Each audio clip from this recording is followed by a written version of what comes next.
Good morning, Morvin. I know you all the way in Miami, so it's morning for you, but it's late afternoon for me. Today, ladies and gentlemen, I'm joined by a recently new friend and colleague from a company called Global Field World. Morvin Isidora is his name. And I met him a couple of days ago, and he's got a really interesting story, and the services that he provides are quite unique in the terms of location, but also I think I could learn something from him. Hence why I've got them on the show today. Morvin, good morning, all the way from Miami. How are you doing? Good morning, Peter. How you doing this Yes, morning? great. Thanks, Like you Morvin. said, it's here. Here it's in the morning. It's 10 o'clock, and you is in the afternoon. So you had Yeah, lunch already. So exactly. I'm about to end my day. You're about to start your day. Good. yes, yes, definitely. um, Morvin, please give us a quick introduction of who you are, the company you work for, but most importantly, what kind of markets and services you provide. Okay. My name is Morvin Isidora. I'm the founder and the management, director of Global Field World. We used to be International Field World. A couple of years back, we changed the name because of certain reason. We actually changed the name. I am originally from Curacao, Netherlands Antilles, which is part of the ABC island, Aruba, Bonaire, and Curacao. These three islands are right in front of the Venezuelan coast. We're not part of Venezuela, but we're much more part of Holland. Okay, I've been in the U.S. about over 25 years, close to I would say 40 years, and basically dedicate myself. Originally, when I started with this company called Strategy Research Corporation. We were the pioneer in developing door-to-door interviewing among Hispanic. I had the opportunity to travel all over the United States. I've done project at places that people would not go. We've been there. Also, I had the opportunity to open up a market, the Latin American market for the company, and the Caribbean market. Okay.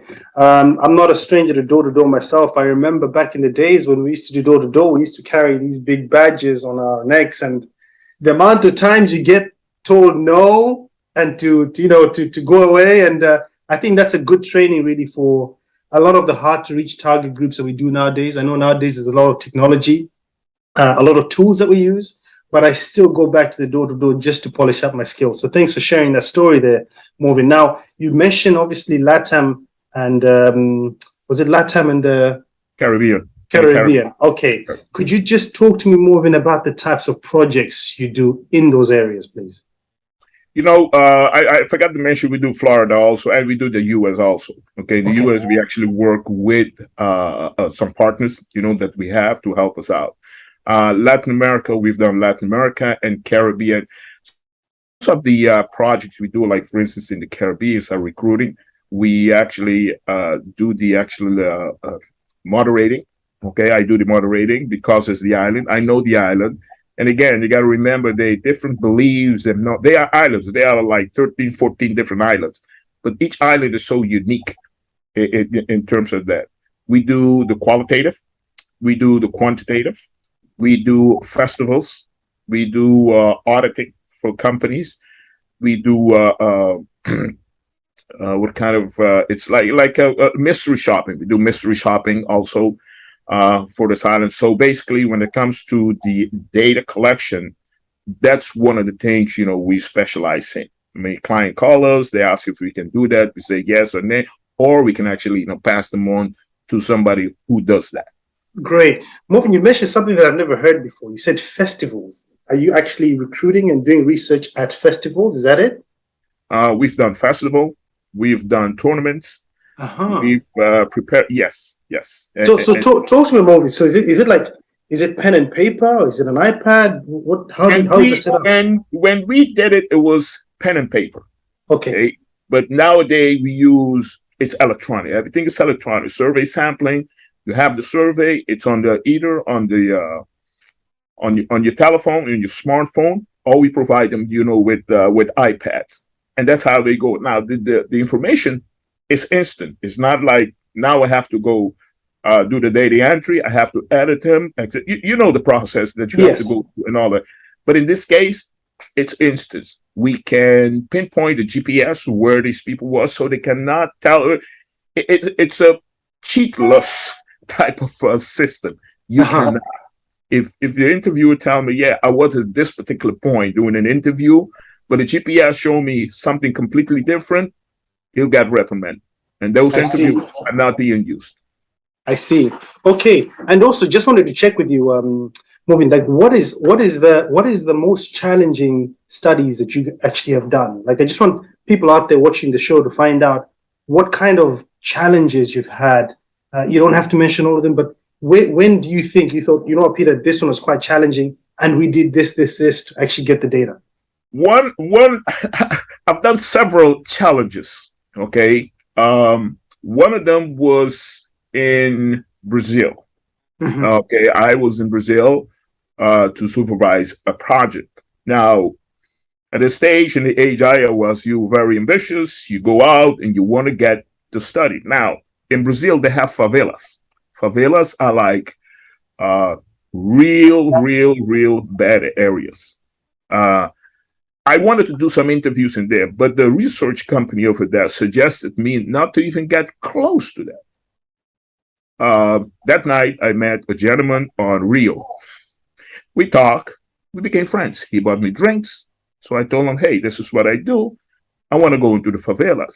He was the head honcho for the favela. And he told me, never, ever in your life get into the favela because you're going to get killed. But if you want to go, I'll send somebody to pick you up tomorrow. Peter, I went to the favelas. Ah, I did about 10 interviews.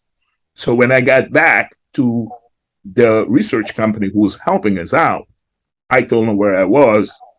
Everybody faints because they say I'm crazy. I guess for you it's like, you know, I'm just picturing it. It's like being a reporter, right? So it's like really Yes. going out and really going to get the information that's needed. And sometimes that information is in a location that maybe not be the safest. Yeah, but see, it's valuable information. These Yeah. people consume, so you have to interview them. So they Yes. told me I was crazy. I said, why? Because they themselves they were born there. They themselves they never been into a favelas. And here comes this guy from the U.S.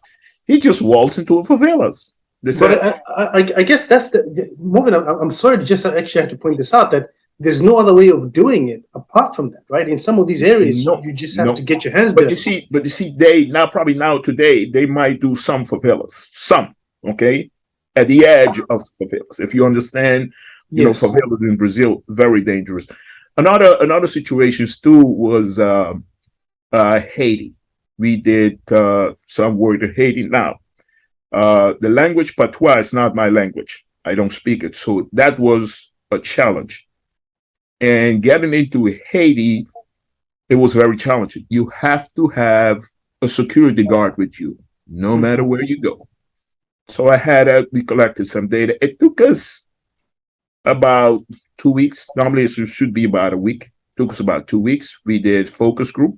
Mhm. We invited the people. The people were coming from 2 hours away from fishing villages. We Mhm. sent a car to pick them up. We brought them to the facility. We fed them, and we did probably 3 or 4 um, research on it. This was for a telephone company, I see. but that was very challenging.